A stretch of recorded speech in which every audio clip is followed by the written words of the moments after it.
बिस्मिल्लाहिर्रहमानिर्रहीम। अस्सलाम वालेकुम प्यारे बच्चों, कैसे हैं आप? उम्मीद करती हूँ कि आप सब बच्चे बिल्कुल खैरियत से होंगे और अपने अपने घरों में बिल्कुल महफूज होंगे। नेशनल पब्लिक स्कूल आपके लिए ऑनलाइन क्लासेस की सहूलियात मुहैया कर रहा है ताकि आपकी पढ़ाई का सिलसिला मुनक़ता ना हो सके। प्यारे बच्चों, पिछले लेक्चर में हमने सबक नंबर 5 हमारे वतन का निशान नज़म, इसकी तशरीह की थी, रीडिंग की थी और तशरीह समझी थी। तो आज हम इसी चैप्टर के बाकी के कॉन्टेंट्स कंप्लीट करेंगे। तो आइए हम अपना आज का लेक्चर स्टार्ट करते हैं। हमारे वतन का निशान, मशक, पेज नंबर 29। नज़म हमारे वतन का निशान में से लिए गए दर्ज अल्फाज की मदद से जुमले मुकम्मल करें। बच्चों, ये खाली जगह पुर है, इसको हमने नज़म के मुताबिक जो है सॉल्व करना है। तो हम इसको पढ़ते हैं, पढ़ के हम इसको अपने जो है नज़म है उसके अंदर से भी देख के फिल कर सकते हैं। और जैसे हमने नज़म अगर किसी बच्चे ने अच्छे तरीके से पढ़ी होगी या चैप्टर अच्छे तरीके से पढ़ा हुआ हो तो वो हमेशा जो है खाली जगह पुर उसको सॉल्व करने में कभी भी मुश्किल पेश नहीं आती। तो इसलिए जब भी लेसन पढ़ा जाए या नज़म कोई भी पढ़ी जाए तो हमेशा जो है वो अच्छे तरीके से आप इसको गो थ्रू किया करें ताकि आपको सॉल्व करने में, एक्सरसाइज सॉल्व करने में मसला पेश ना आए। हमारे वतन का परचम हमारी खुशकिस्मती या डैश का निशान है। हमारे परचम का वतन, हमारे वतन का परचम, ये ऊपर देखें बच्चों लफ्ज़ दिए हैं, ज़ूफ़िशा, जबीन, तैग, वक़्ते बेदार, सतूत, फ़िरोज़ा, हैबत और सलम। इन्हीं में से इसके अंदर आएंगे जो हमने फिल कर दिए। पहले में आएगा ज़ूफ़िशा। हमारे वतन का परचम हमारी खुशकिस्मती या ज़ूफ़िशा का निशान है। पाक सरजमीन के लिए इस नज़म के पहले बंद में ज़मीन, वतन और डैश वतन के अल्फाज इस्तेमाल हुए हैं। जबीए वतन। नज़म के पहले बंद में लफ्ज़ डैश को रोशन के हम मायने के तौर पर लिखा गया है।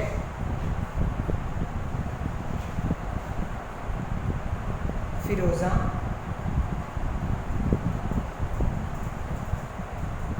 फ़िरोज़ा को रोशन के हम मायने लिखा गया है। हमारे परचम पर मौजूद हलाल को डैश खामदार और सितारा को चमक को और सितारा की चमक को डैश से तशबीह दी गई है। हमारे परचम में मौजूद हलाल को तैगे खामदार, तैग कहते हैं तलवार को, और सितारा की चमक को वक़्ते बेदार से तशबीह दी गई है।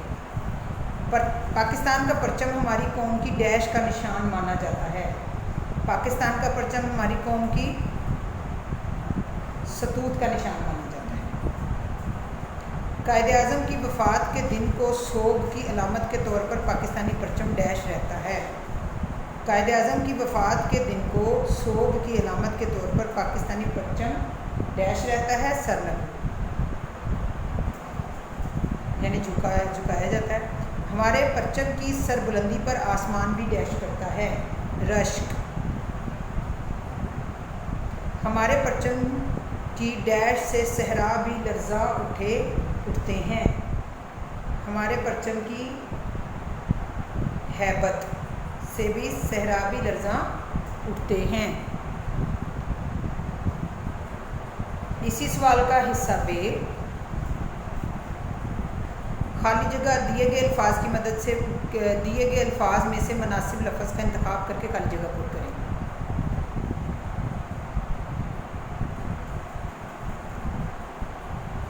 हमारे वतन का निशान से मुराद है पाकिस्तान का डैश, नक्शा या परचम। जी बच्चों, क्या होगा? हमारे वतन के निशान से मुराद क्या है, नक्शा है या परचम है? तो हमारे वतन के निशान से मुराद है परचम। पहली रात के चाँद को डैश कहते हैं, बदर या हलाल। पहली रात के चाँद को कहते हैं हलाल। खाकानो जंग से मुराद है रोमो ईरान के डैश, रोमो ईरान के फ़ौजी या बादशाह। तो मैंने आपको नज़म के दौरान भी बताए थे ये वहाँ के बादशाह थे। खाकान जो था वो चीन का बादशाह था, जंग जो था वो ईरान का बादशाह था। खाकानो जंग से मुराद है रोम और ईरान के बादशाह। हमारे गाजियों के सीने कुरान की रोशनी से डैश है, मुनव्वर या मुज़य्यन? मुनव्वर। हमारे वतन के परचम के आगे एक जहां डैश है, सरनगू है, बुलंद है, सरनगू है। अल्फाज मायने हैं, हम नोटबुक पे करेंगे। उसके बाद आप देखें नीचे क्वेश्चन है जी, दर्जिल अल्फाज का तलफ़ुज़ अराब की मदद से वाज़ेह करें। ज़रीन, जे के ऊपर ज़बर आएगा, रे के ऊपर शद आएगा और ये के ऊपर मद आएगा। सतूत, सीन के ऊपर ज़बर आएगा, तोई के ऊपर मद आएगा, वाव के ऊपर ज़बर आएगा और तोई के ऊपर फिर से मद आएगा।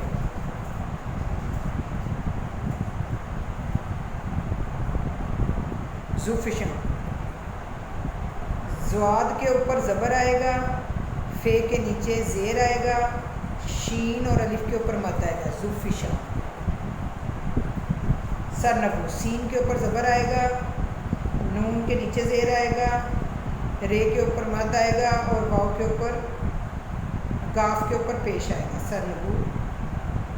अबद, अलिफ के ऊपर बे, अलिफ के ऊपर ज़बर आएगा और दाल के ऊपर मद आएगा। अबद। कवि, काफ के ऊपर ज़बर, वाव के नीचे ज़ेर और छोटी ये के ऊपर मद। कवि। हलाल, हे के नीचे ज़ेर, लाम के ऊपर ज़बर, लाम के ऊपर मद। हलाल। फलक, फे के ऊपर ज़बर, लाम के ऊपर ज़बर, काफ के ऊपर मद। फलक। हमारे नज़म हमारे वतन का निशान के मुताबिक मुनासिब अल्फाज की मदद से मिसरे मुकम्मल करें। इससे डैश हुई है जबीए वतन, इससे डैश हुई है, इससे रोशन हुई है, इससे रोशन हुई है जबीए वतन। ये हलाल आब है तैग डैश की, ये हलाल आब है तैगे हमदार की। ये निशान जिससे था डैश एक जहां, ये निशान जिससे था सरनगू एक जहां। इससे डैश है ज़मीए वतन, इससे रश्के फलक है ज़मीए वतन। ये आपने नज़म में से तलाश करके लिखना है, जो मिसरे हैं ना वो मुकम्मल कर रहे हैं। ये डैश तक रहेगा यूं ही ज़ुफ़िशां, ये अबद तक रहेगा यूं ही ज़ुफ़िशां। ऊपर वाली सतर में दिए गए अल्फाज के हम आवाज़ अल्फाज नज़म से तलाश करके नीचे वाली सतर में लिखें। सतर कहते हैं जी लाइन को,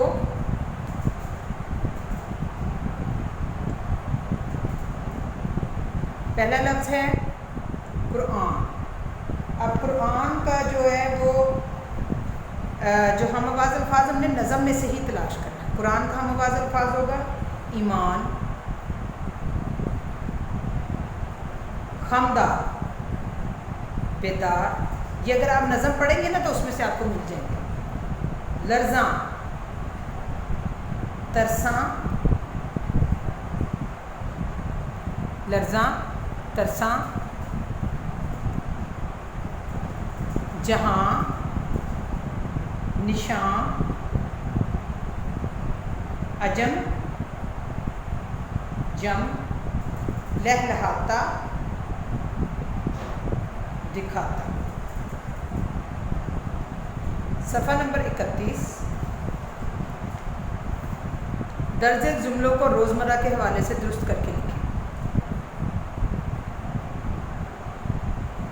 बयान उस तरीके से रोज़मर्रा का जो है तरीका, बयान रोज़मर्रा बयान के उस तरीके और बोलचाल को रोज़मर्रा कहा जाता है जो अहले असलूब, जो ज़बान के असलूब, बयान तरीके, इजहार और गुफ्तगू के अंदाज में एन मुताबिक हो। अगर कोई फ़िक्रा अहले ज़बान के अंदर गुफ्तगू के ख़िलाफ़ हो तो उसे रोज़मर्रा नहीं कहेंगे। अहले ज़बान एक तवील अरसे से ज़बान को पढ़ने, बोलने, लिखने के लिए इस्तेमाल कर रहे हैं, इसलिए उनका पढ़ा, बोला और लिखा दुरुस्त तसव्वुर किया जाता है। हर दिन वो हर दिन वहाँ जाता है, ये गलत है, इसका आएगा वो हर रोज़ वहाँ जाता है, वो हर रोज़ वहाँ जाता है। वो आए रोज़ मुझे मिलता है, इसका दुरुस्त जुमला होगा वो आए दिन मुझे मिलता है। वो आए दिन मुझे मिलता है, वो आए दिन मुझे मिलता है। भाई को कहना कि मुझसे मिले, भाई को कहना नहीं, भाई से कहना कि मुझे मिले, भाई से कहना कि मुझे मिले। बच्चे की नींद खुल गई, बच्चे की आंख खुल गई,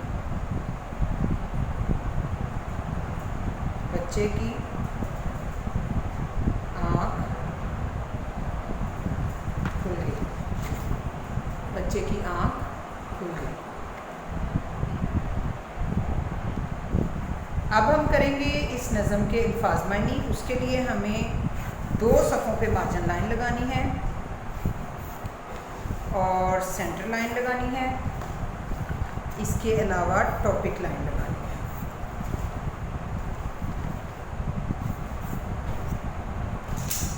अब हम ऊपर अपना चैप्टर नंबर मेंशन कर लेंगे।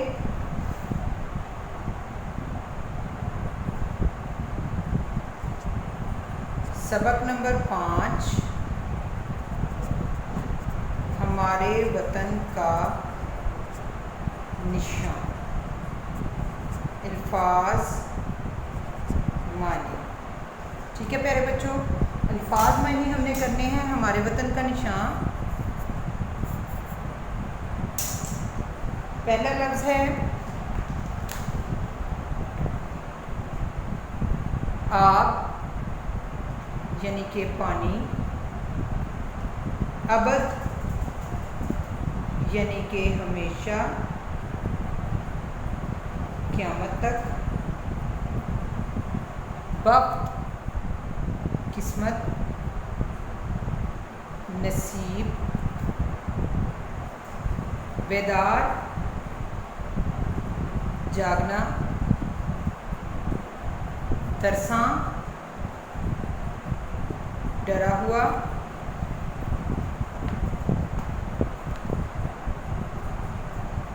थराना, डर से कांपना। तैर, यानी कि तलवार। जबीन, पेशानी या माथा। खमदार, यानी कि टेढ़ा या तिरछा, यानी कि मुड़ा हुआ। जबीन, जबीन हमने कर लिया। दश्त, यानी कि जंगल।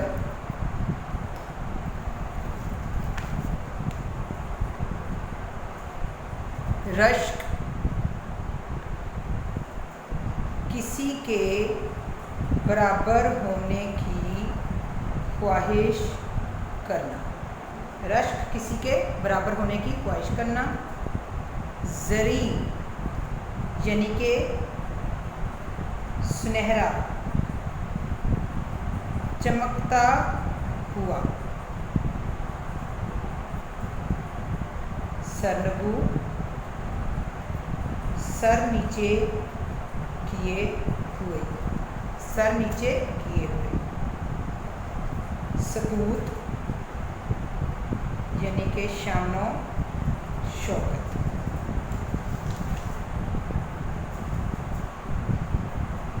जू, यानी कि रोशनी, नूर।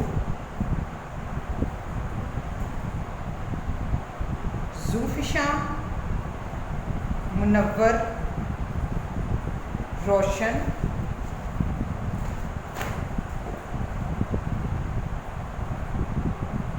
फ़िरोज़ां, रोशन। फलक, आसमान, कवि, ताकतवर,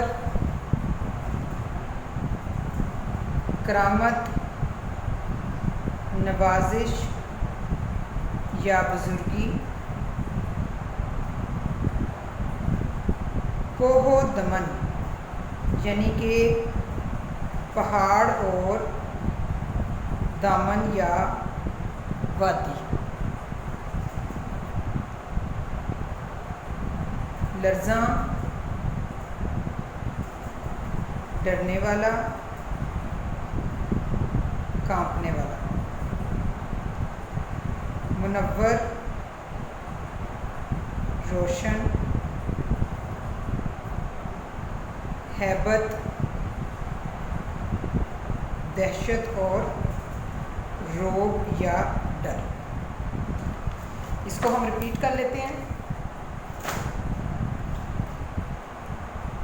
आप, पानी, अबद हमेशा क़यामत तक, वक्त किस्मत या नसीब, बेदार जागना, तरसा डरा हुआ, थराना दर से कांपना, तैग तलवार, जबी पेशानी या माता, खमदा टेढ़ा तिरछा या मुड़ा हुआ, दश्त जंगल,